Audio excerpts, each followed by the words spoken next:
మన ప్రభును ప్రియరక్షకుడైనటువంటి యేసుక్రీస్తు నామమున మీ అందరికి వందనములు తెలియజేస్తున్నా. అందరు బాగున్నారా? మరి సమయమున పరిశుద్ధ లేఖన భాగం నుంచి ఒక అంశంతో మీ మధ్యకు వచ్చుట నేను ఎంతగానో సంతోషిస్తూ ఉన్నాను.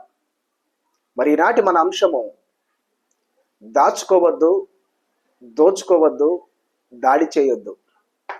ఏంటి దాచుకోవద్దు, దోచుకోవద్దు, దాడి చేయొద్దు అనేటువంటి విషయాన్ని లేఖన భాగంలో నుంచే ధ్యానించుకుందాం. రండి పరిశుద్ధ లేఖన భాగంలోనికి. లూకాసు వార్త 3వ అధ్యాయము 8వ వచనము నుండి 14వ వచనం వరకు మనము ధ్యానించగలిగినట్లయితే, అక్కడ బాప్తిస్మిచ్చి యోహాను గారు ఈ క్రొత్త నిబంధనలో ఒక నూతనమైనటువంటి బోధన బోధిస్తూ ఉన్నాడు. నూతన ఒరవడిని అక్కడ తీసుకువస్తున్నాడు.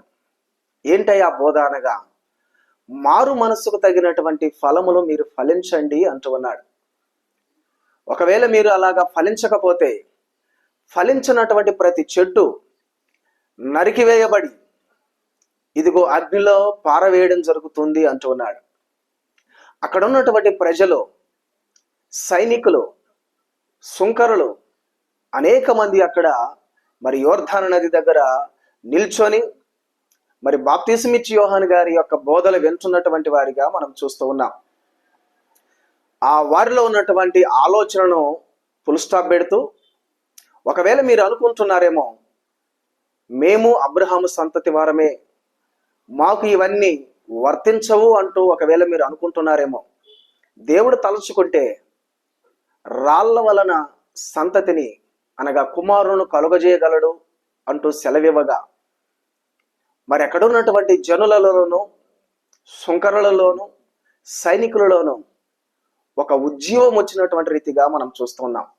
ఒక నూతన ఒరవడిని అక్కడ యోహాను గారు ప్రకటించిన రీతిగా మనం ఇక్కడ చూడగలం. ప్రియదేవుని బిడ్డలారా, వెంటనే అక్కడ ఉన్నటువంటి ప్రజలలో కొందరు సెలవిస్తూ చెప్పుచున్నటువంటి మాట, బోధకుడా, మేము రక్షించబడ్డ తర్వాత, మార్పు చెందిన తర్వాత, బాప్తిజం తీసుకున్న తర్వాత మేము ఏ పనులు చేయాలి అంటూ సెలవివ్వగా, ఇదిగో మీ దగ్గర 2 అంగీలు ఉన్నట్లయితే అంగీలు లేనటువంటి వానికి ఒక అంగీ దానం చేయుడి అంటున్నాడు. అంటే దానం చేయుడి అనగా మీరు దాచుకోవద్దు అంటున్నాడు. అలాగే ఆహారం విషయంలో కూడా, ఆహారం లేనటువంటి వారికి చక్కగా ఆహారము పెట్టండి, కానీ మీరు ఆహారాన్ని కూడా దాచుకోవద్దు అంటున్నాడు. ఈనాడు క్రైస్తవులలో కూడా చాలా మంది ఎంతో సంపదలు ఉన్నను లేని వారికి దానం చేసే గుణాన్ని మర్చిపోతూ ఉన్నారు. కాబట్టి రక్షించబడినటువంటి నీవు ఎవరివైనా ఈ మాటను నువ్వు గుర్తు చేసుకోవాలి. అనగా నీకు కలిగినటువంటి దానిలో, నీకు కలిగిన సమృద్ధిలో నుండి లేని వానికి దాచుకోక నీవు దానం చేసేటువంటి దానవుగా ఉండాలి. రెండవదిగా మనం చూసినట్లయితే, సుంకరులు యోహాను గారికి ప్రశ్న వేస్తూ, బోధకుడా, మేము మార్పు చెందిన తర్వాత, రక్షించబడిన తర్వాత మేమే పనులు చేయాలి అంటూ సెలవిచ్చినటువంటి వారిగా చూస్తూ ఉన్నాం. అందుకు యోహాను గారు సెలవిస్తూ చెప్పుచున్న మాట, మీరు రక్షించబడిన తర్వాత మీరు పేదవారి దగ్గర అధికమైనటువంటి సుంకమును మీరు వసూలు చేయొద్దు అంటున్నాడు. అంటే వారిని దోచుకోవద్దు అంటున్నాడు. నిజముగా సుంకరుల యొక్క బుద్ధి, వారి ఆలోచన అంతయు పేదవారి మీదబడి వారిని దోచుకోవడమే తప్ప, ప్రియదేవులారా, వారికి వేసినటువంటి పన్ను నుండి అధికమైన పన్నును వసూలు చేయడమే వీరి ఆలోచన, వీరి బుద్ధి అయి ఉన్నది.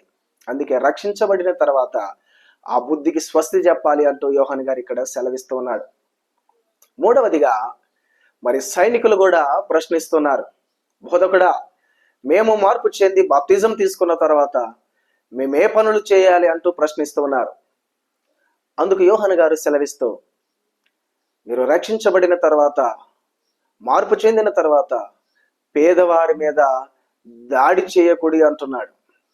అనగా వారిని బాధించకూడి అంటున్నారు.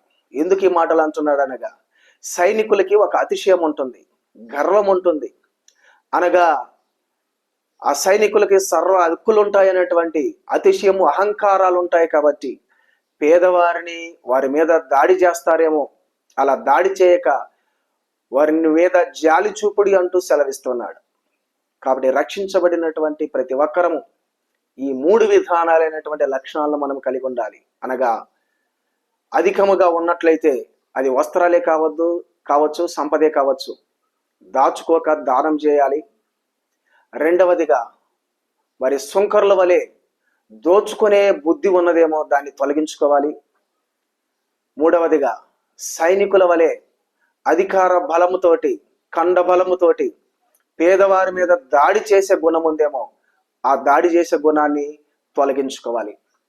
ఈ 3 విధానాలైనటువంటి ఆత్మఫలములను మీరు ఫలించండి అంటూ ఒక నూతనమైనటువంటి బోధన ఇక్కడ బోధిస్తున్నటువంటి వారిగా మరి యోహాన్ గారిని మనం చూస్తున్నాం. మరి ఈ విధంగా రక్షించబడినటువంటి మనము కూడా ఒక్కసారి ఆత్మ పరిశీలన చేసుకుందాం.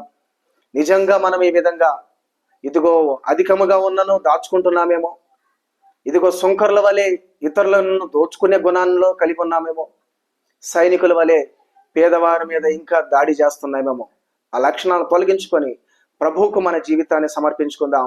ప్రభు సేవలో ముందుకు సాగుదాం.